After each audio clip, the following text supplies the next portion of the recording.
As we become a Christian, there's so many areas of our lives that we need to ask the question, is what I believed and the behaviors that I had in line with the way that God has called me to live? Every one of us has to go through this process. And in most places in our lives, there's going to be a combination of things that we believed and ways God's called us to live that already line up, and things that we believe and ways God's called us to live that force us to change. One of those areas is the use of substances. Now, substances may have a little bit of a nefarious term to it, but I don't want to say alcohol or drugs because there's something much larger than that at stake. Here's the first thing to know. Number one, Romans 13 tells us you need to obey the laws of the land. If it's illegal, you shouldn't be doing it. If you want to campaign for it to be changed, that's up to you. But it's our job as Christians to obey the laws of the land. If you're 18, you shouldn't have alcohol, etc. But here's the bigger picture. At the end of the book of Galatians, and it's said directly, but really all throughout the scripture, there's an idea that we shouldn't serve idols, or we shouldn't give control of our lives to things that are not God.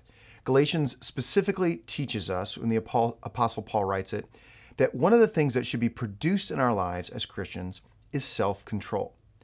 There are a great many substances that people will use by in which they take control of their lives and give it to that substance. Sometimes that's a long-term thing, like food, which is a perfectly legal way to be able to subvert your worship for Jesus and worship food. It might be something like alcohol. It's perfectly legal to have, if you're over 21, a bunch of alcohol and get blitzed and be at home. Then there's things like different drugs, opiates, depressants, prescription medications that people may abuse or may even be legally prescribed to them. But the way they're using it is that they are taking control of their lives and they are handing it over to this substance for a period of time because they trust the substance to be able to provide them with the comfort, the security, and the love that we should actually be getting from Jesus. Quick clarification. If you are on prescribed medication from a doctor, I am not telling you to get off that medication. I am telling you that abuse of that medication, that your doctor would also consider abuse, that the label on the side would consider abuse, is what I'm referring to. So we have got to consider, why am I using these things? I needed an escape.